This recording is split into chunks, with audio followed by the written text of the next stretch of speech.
Bonsoir à tous, bienvenue.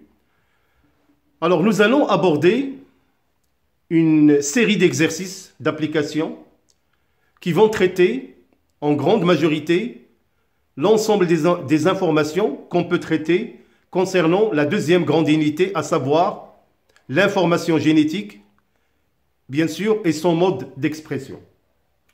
Alors je vous demande, bien sûr, de faire tous les exercices que je vais lancer dans ma chaîne, Fardali Channel. Donc ils seront numérotés et chaque exercice va étudier une partie ou un chapitre ou pratiquement toutes les connaissances qu'on a abordées dans cette unité concernant l'information génétique. Alors inutile de vous dire encore une fois, pour chaque exercice, donc il faut être une certaine maîtrise de la lecture de l'exercice, donc faire une première lecture et pourquoi pas une deuxième lecture, essayer de comprendre exactement chaque exercice, ce qu'on vous demande, bien sûr avant de répondre. Alors je vais passer bien sûr à la lecture de l'exercice. Alors je vais faire bien sûr un agrandissement. Alors, le schéma de la figure 1 représentant des phases d'un phénomène responsable de la transformation génétique. Donnez le nom de ce phénomène. Alors nous allons bien sûr essayer de zoomer sur la figure 1. Voilà. La figure 1, elle est formée par trois schémas.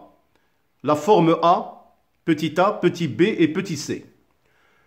Alors ils vous ont demandé bien sûr, donnez le nom de ce phénomène et sa définition. Question numéro 2.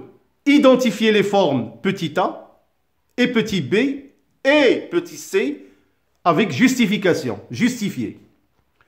Le suivi des formes des chromosomes au cours d'un cycle cellulaire a permis d'établir les schémas de la figure 2. Alors, comme vous pouvez voir, les schémas de la figure 2 représentent des formes de chromosomes, la forme 1, la forme 2 et la forme 3. Alors, la question numéro 3. Faites correspondre chaque forme de chromosome aux formes de la figure 1.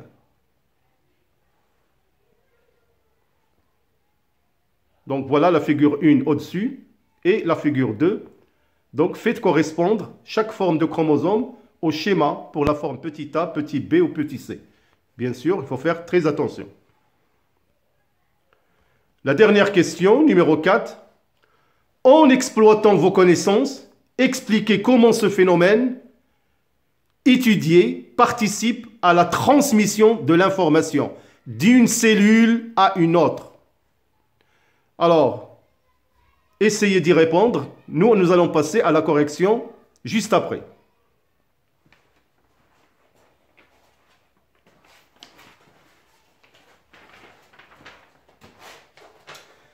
Alors donc, nous allons passer à la correction de l'exercice.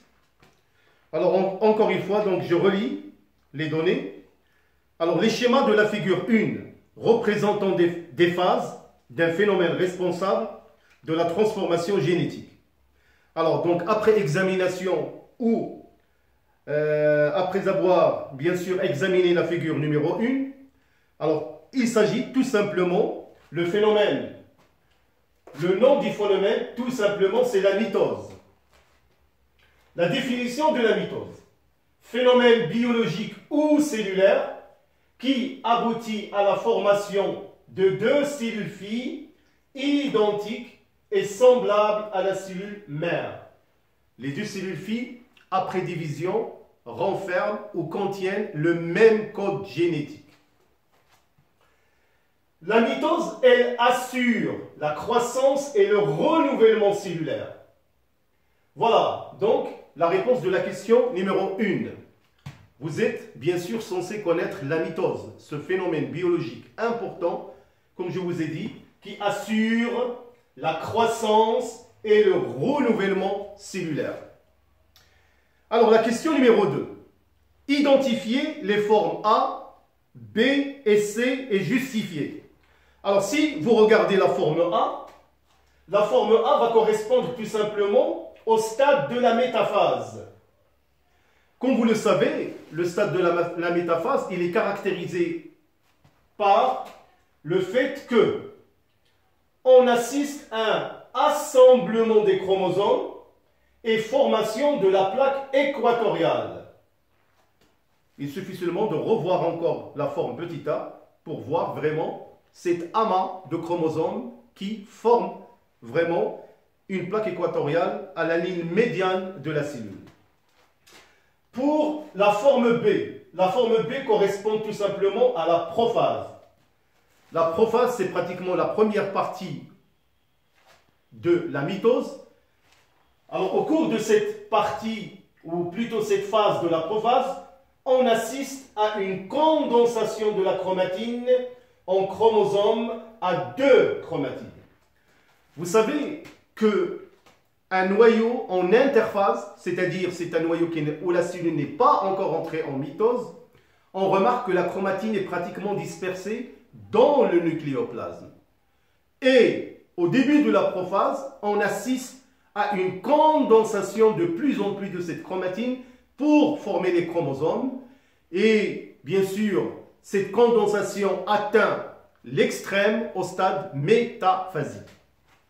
Alors pour le C, le C correspond à la télophase. Alors comme vous le savez, au stade de la télophase, la division s'achève par la séparation des 2 cellules filles. C'est ce qu'on appelle par le phénomène de cytodyrèse. C'est-à-dire, si par exemple, là on a une cellule pratiquement végétale, si j'ose dire, notons de toute façon une cellule animale. Alors pour une cellule animale, on assiste pratiquement à un phénomène d'étranglement au niveau de la ligne médiane de la cellule. C'est ce qu'on appelle la cytodyrèse. Alors pour la question numéro 3, faites correspondre chaque forme de chromosome aux formes de la figure 1. Voilà, la forme 1 correspond à la forme B, c'est la prophase. La forme 2 correspond à la forme C, c'est la télophase. Et la forme 3 correspond tout simplement à la forme A, c'est la métaphase. Parce que les chromosomes atteignent leur condensation vraiment maximale à ce stade-là. Alors pour la question numéro 4, en exploitant vos connaissances, expliquez comment ce phénomène étudié participe à la transmission de l'information, à la transmission de l'information d'une cellule à une autre. Alors comme je l'ai dit bien sûr au début, que la mitose, c'est un phénomène biologique cellulaire qui permet à l'information génétique de passer d'une cellule mère à des cellules filles avec vraiment une certaine conservation. C'est pour ça qu'on dit que c'est un phénomène conservateur de l'information génétique. Alors nous allons expliquer un peu comment ça se passe. Alors explication. L'ADN, on le sait, il est maintenant le support de l'information génétique. Il est le composant essentiel des chromosomes. Si vous vous rappelez vos cours, le chromosome, c'est tout simplement formé de double brins d'ADN, ce double brin qui s'enroule autour des protéines qu'on appelle les protéines, les histones. Alors donc, au cours de la mitose, il y a séparation des 2 chromatides du chromosome au niveau du centromère en métaphase, ce qui donne 2 chromatides fils qui deviendront des chromosomes dans les cellules filles, qui seront bien sûr des cellules identiques à la cellule mère. Voilà, donc c'est l'explication qui explique tout simplement dans l'ensemble comment participe la transmission de l'information d'une cellule à l'autre, bien sûr par ce processus qui est la mitose. Voilà mes chers élèves, ce n'est qu'un petit exercice par lequel on va ouvrir cette série d'exercices concernant l'information génétique. Donc, nous allons passer aussi à un autre exercice qui sera le numéro 2. Merci pour votre attention. À bientôt.